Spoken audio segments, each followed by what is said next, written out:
भगिनींनो आणि बंधूंनो, आपल्या प्रेमळ व उत्स्फूर्त स्वागतानं माझं हृदय भरून आलेलं आहे।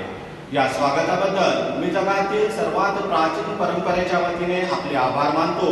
सर्व धर्माची जननी असलेल्या सर्व जाती पंथांच्या लाखो करोडो हिंदूंच्या वतीने आपल्याला मनपूर्वक धन्यवाद देतो। पूर्वीकडील देशाकडून सहिष्णुतेचा विचार जगाला मिळाला आहे असं या व्यासपीठावरून सांगणाऱ्या वक्त्यांचेही आभार मानतो।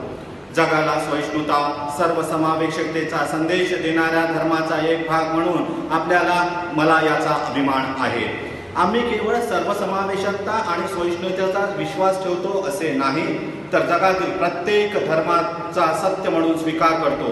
जगाच्या पाठीवरील सर्व देशातील आणि धर्मातील पीडित व गांजलेल्या लोकांना आश्रय देणाऱ्या देशाचा नागरिक असल्याचा मला अभिमान आहे। रोमन हल्लेखोरांनी ज्यांच्या धर्मस्थळाची तोडफोड केली त्या इस्रायल आणि दक्षिण भारतातल्या आश्रय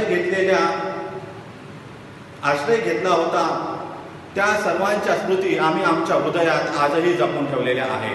महान पारशी धर्माच्या लोकांना शरण देणाऱ्या व आजही त्यांचे पालन पोषण करणाऱ्या धर्माचा मी एक भाग आहे, याचाही मला सार्थ अभिमान आहे। बंधूंनो, लहानपणापासून आणि ऐकलेल्या आणि उदमुक्त केलेल्या एका श्लोकाच्या ओळी आपल्याला ऐकण्याची माझी इच्छा आहे। कोट्यावधी लोक आजही या ओळीचं पारायण करतात, ज्याप्रमाणे वेगवेगळ्या नद्या वेगवेगळ्या ठिकाणी उगम पावून अखेर